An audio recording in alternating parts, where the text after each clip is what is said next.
অংক বন্ধ করো কমিশন অংক বন্ধ করো পড়া বন্ধ করো এই জুই জ্বলিছে এই সংগ্রাম চলিছে ইতিমধ্যে দেখা গৈছে যে ঐতিহাসিক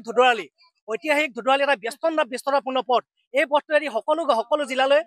মানুহ অহা যোৱা কৰে গাড়ী যান বাহন অহা যোৱা কৰে কিন্তু দেখা গৈছে যে আমি 2 বছৰ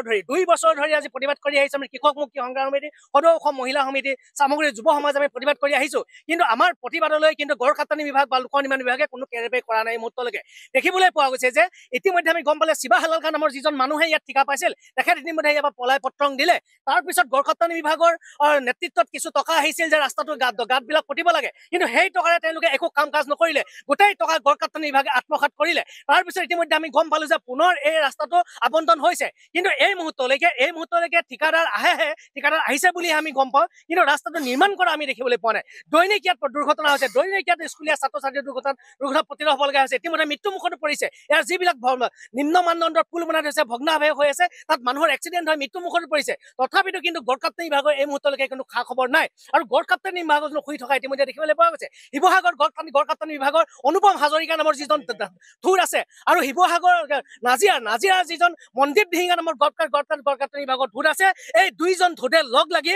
ঠিকাদাৰৰ পৰা কমিশ্যন খোৱাৰ অংকত এই ধুধৰালিৰো তেওঁলোকে ক্ষতি গাঁৱলৈ পৰিণত কৰিছে গতিকে আমি কৃষক মুক্তি সংগ্ৰাম সমিতি সদৌ অসম মহিলা সমিতি সামগ্ৰী ৰাইজে আজি পথ অৱৰোধ কৰিবলৈ বাধ্য হৈছো আপোনালোকে দেখিছে এই বৰষুণৰ বতৰতো ৰাইজ ওলাই আহিছে বৰষুণৰ বতৰত ৰাইজে তিতি প্ৰতিবাদ সাব্যস্ত কৰিবলগীয়া হৈছে কাৰণ আমাৰ এই দৈনিক ছাত্ৰ ছাত্ৰীবিলাক এক্সিডেণ্ট নহওক দুৰ্ঘটনাত পতিত নহওক আৰু মৃত্যু মুখত নপৰক অনাগত সময়ত যদি ইয়াত তেওঁলোকে অতি সোনকালে যদি এই ধুধৰালিটো নিৰ্মাণ নকৰে তেনেহ'লে অনাগত দিনত যেতিয়া দুৰ্ঘটনাত পতিত হ'ব লগা হয় ইয়াৰ বাবে জগৰীয়া হ'ব বিজেপি চৰকাৰখন গড় কাটনি মন্ত্ৰী আৰু লগতে নাজিৰাস্থিত গড় কাটনি বিষয়া মনদীপ দিহিঙীয়া শিৱসাগৰস্থিত গড় কাটনি বিষয়া অনুপম হাজৰিকা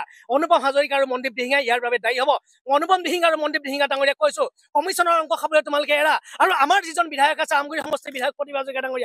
হাজৰিকা ডাঙৰীয়া তুমি কেৱল সমষ্টিটো গুচি গ'ল তুমি নিউট্ৰেল হৈ বহি থাকিলা সমষ্টি পঠাই দিলা কিন্তু গাঁৱৰ ৰাইজে তোমাৰ সেই মানুহবিলাকে যে জীয়াটো ভুগিব লাগিছে তুমি একবাৰ খবৰ কৰিবলৈ অহা নাই কিয় তুমিও ডাঙৰ কমিশ্যনৰ অংকত 4% 10% লৈ তুমি বহি আছা নেকি ৰাস্তাটো নিৰ্মাণ হ'ব নালাগে ৰাস্তাটো নিৰ্মাণ হ'ব 4-5জন ঠিকাদাৰ আহিব আৰু তেওঁলোকৰ পৰা কমিশ্যন খাব গতিকে আমি হকিয়াই দিছো অহা 7 দিনৰ ভিতৰত ইয়াত যিবিলাক দ গাঁত আছে গাঁতবিলাক যদি সোনকালে পুতি নিৰ্মাণ নকৰে আৰু এই ৰাস্তাটোৰ বৰ্তমান সময়লৈকে যি গধুৰ যান বাহন আছে অহা যোৱা বন্ধ কৰিব লাগে অন্যথা কিন্তু আমি নিজে এই ৰাস্তা অৱৰোধ ৰাখিবলৈ বাধ্য হ'ম আজি আমি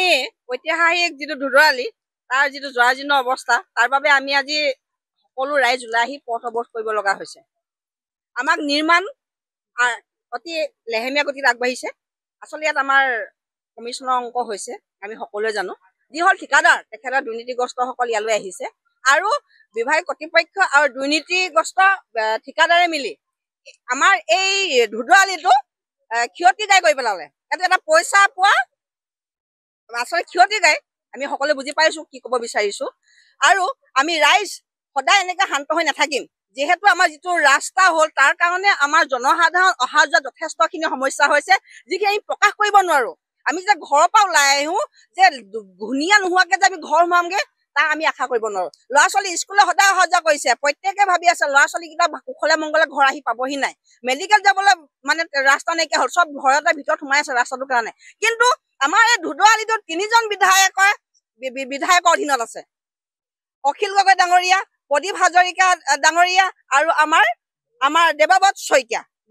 তেখেতলোকে কি কৰি আছে আমাক এতিয়াৰ পৰা হেমাহি কৰিব ধৰিলেই নেকি পুৰণি আমগুৰি সমষ্টি নাইকিয়া হ'ল বুলি এতিয়াৰ পৰা হেমাহি আৰম্ভ হ'ল নেকি সাংসদ গৌৰৱ গগৈ ডাঙৰীয়া আজিলৈকে যদি এবাৰ আহিলেহেঁতেন ৰাইজৰ ওচৰলৈ লজ্জিত অনুভৱ কৰিছো আপোনাক